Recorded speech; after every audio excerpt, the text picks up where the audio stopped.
चिड़िया, तुम सुबह से कहाँ थी? मैं कब से तुम्हें ढूंढ रही हूँ। तुम्हें पता है ना, मैंने जंगल से बाहर खेत में अपना नया घर बनाया है। कहा भी था कि तुम आ जाना, लेकिन तुम आई नहीं, तो अब मैं तुम्हें खुद ही लेने आई हूँ।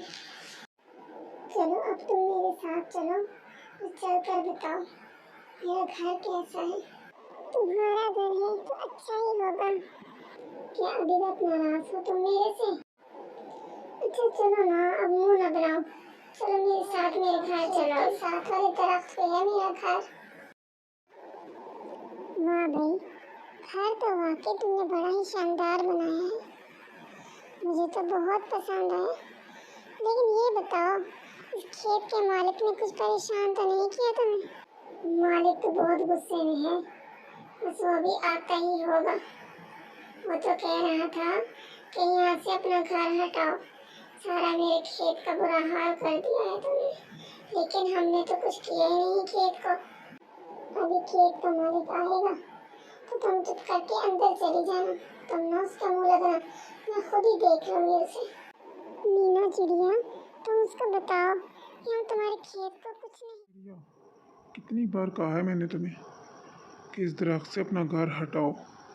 मेरे खेत को खराब कर रही हो तुम। लेकिन कबूतर सेठ, मैंने तुम्हारे खेत को कब कोई नुकसान पहुंचाया? मैं तो आराम से यहाँ पे रह रही हूँ। तुम्हें मेरी बात समझ नहीं आती क्या? मैं कब से कह रहा हूँ तुम्हें। देखो कबूतर सेठ, तुम मुझे यहाँ रहने दो। मैं तुम्हारे खेत का बहुत ख्याल रखूंगी और कभी तुम्हें शिकायत का मौका नहीं दूंगी। बहुत मुश्किल से मैंने ये घर बनाया है।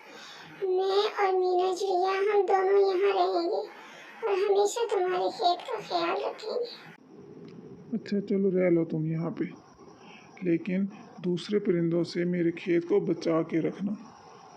अब ये तुम्हारी जिम्मेदारी है। सेठ ने कहा है कि ये एक साइड से कुछ दाने तुम लोग खा सकते हो, इसलिए हमें कहीं जाना भी नहीं पड़ेगा और हम उसके खेत का भी अच्छे से ख्याल रख सकेंगे। रानू चिड़िया, ये तो बहुत अच्छा हुआ कि सेठ मान गया। अब हम सुकून से अपनी बाकी जिंदगी इधर ही इस घर में गुजारेंगे। अब हमें कहीं जाना नहीं पड़ेगा। एक गांव में एक रानू चिड़िया रहती थी। उसका कोई भी अपना उसके साथ नहीं था। वो बिल्कुल अकेली तन्हा रहती थी। वो अपना गुजारा करने के लिए समोसे बनाकर गांव में बेचा करती थी। उसके समोसे गांव वालों को बहुत पसंद। रानू चिड़िया, जल्दी से 2 प्लेट समोसे की दे दो। तुम्हारे समोसे बहुत मज़े के हैं रानू चिड़िया, हमें तुम्हारे समोसे बहुत पसंद हैं। रानू चिड़िया हर किसी से अपनी तारीफ सुनकर बहुत खुश होती, लेकिन वो सारा दिन अकेले काम करके बहुत थक जाती थी। कोई भी उसकी मदद नहीं करता था। उसी गांव में एक गोलू नाम का कौवा रहता था। वो आते जाते रोज चिड़िया को देखता रहता। एक दिन वो रानू चिड़िया के पास आया और बोला, रानू चिड़िया, लो मैं तुम्हारे साथ समोसे बनवा देता हूँ और जो पार्सल दे के आने हैं वो भी दे आता हूँ। तुम सारा दिन अकेली थक जाती हो। लेकिन तुम मेरी मदद क्यों करना चाहोगे? क्योंकि मैंने महसूस किया है तुम्हें मेरी मदद की बहुत ज़रूरत है और मैं चाहता हूँ कि मैं तुम्हारी मदद करूँ ताकि तुम कुछ वक्त आराम कर सको। रानू चिड़िया बहुत खुश हुई और उसने गोलू कौवे का शुक्रिया अदा किया और उसको अपना काम समझाने लगी। वो रोज एक साथ काम करते और आहिस्ता आहिस्ता वो बहुत अच्छे दोस्त बन गए। पिंकी चिड़िया, लो ये तुम्हारा पार्सल आ गया। मिट्ठू तोते, और ये तुम्हारा पार्सल भी आ गया। लो टिंकू भाई, तुम्हारा भी पार्सल आ गया। कुछ दिन ऐसे ही गुजर गए और फिर उन्हें एहसास हुआ कि उनकी दोस्ती अब प्यार में बदल गई है। वो दोनों एक दूसरे को बहुत ज़्यादा चाहने लगे थे। रानू चिड़िया, क्या तुम मुझसे शादी करोगी? रानू चिड़िया गोलू की बात सुनकर खुश हो गई। एक जंगल में 4 दोस्त मजे से बैठे कुछ गप्पियां लगा रहे थे कि अचानक कालू कौवे ने कहा, अरे वो देखो, शिकारी हमारी तरफ ही आ रहा है। हमें जल्दी से कुछ करना होगा शिकारी से बचने के लिए। मिट्ठू तोता बोलता है, ठहरो ठहरो, डरो नहीं, मैं अभी उसको यहाँ से भगाता हूँ।